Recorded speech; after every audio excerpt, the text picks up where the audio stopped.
Lynn Perras vient chercher ses 2 petites filles les mercredis. La semaine prochaine, c'est elle qui prendra la relève de l'école pendant la grève.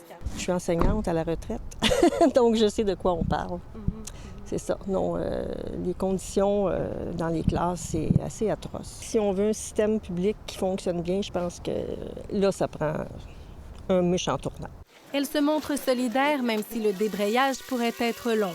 Les enseignants affiliés à la Fédération autonome de l'enseignement entameront une grève illimitée après les 3 jours de débrayage décrétés par le Front commun à compter de mardi. On se prépare pas pour faire le party, là. Kevin Martin Souza s'apprête à quitter ses élèves sans savoir quand il les retrouvera. Mes élèves vont me manquer, là. On fait pas ça juste par égoïsme, parce qu'on est centré sur nous-mêmes, là. C'est vraiment parce qu'on veut pouvoir être plus disponible pour eux. Il sera aussi sans salaire le temps du débrayage.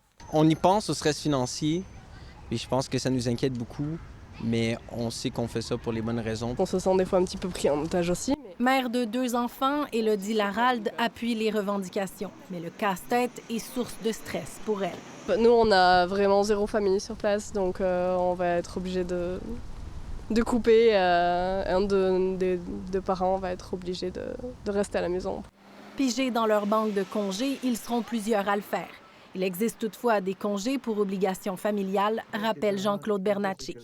Les parents, maintenant, ont une disposition depuis janvier 2019. Ces congés-là qui sont prévus à la loi sur les normes doivent être payés pour 2 jours et permis jusqu'à 10 jours, même en présence d'une convention collective. Bien, c'est sûr que ça nous inquiète. Ça représente des coûts supplémentaires pour les PME.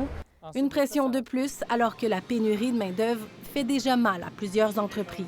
Plus qu'on est petit, ensuite, plus c'est difficile. Puis ça arrive dans une période clé pour certains secteurs d'activité économique, que ce soit le détail, la restauration. Les PME sont flexibles. Elles vont être flexibles, mais il y a des limites aussi. De la flexibilité pour aider sa communauté à s'adapter, c'est ce que le Centre SPIN dans Rosemont a décidé de faire. On a été sollicité. Benjamin Leboeuf enseigne les arts martiaux. Il offrira des journées aux allures de camp de jour, comme il le fait normalement l'été. Il y avait une réelle crainte pour les parents. Encore une fois, sur une journée de grève, les parents sont capables de s'organiser. Mais ce qu'on nous communiquait, ce qu'on nous disait, c'est qu'après plusieurs journées de grève, ça devient plus difficile. C'est l'effet prolongé, l'incertitude et l'impression de déjà-vu qui pèsent sur Geneviève Marquis. Mais on les appuie à 100 %. C'est juste que, bien égoïstement, c'est comme un mauvais souvenir de la pandémie quand on jonglait avec les enfants à la maison qui étaient là comme vraiment souvent pour plein de raisons. Fait que j'ai comme l'impression que je m'en vais revivre la même chose, là. Fait qu'on appréhende, là. Une appréhension partagée par des milliers de parents dans la province qui fait monter la pression sur les négociations. Ici Jacques-Audrey Charbonneau, Radio-Canada, Montréal.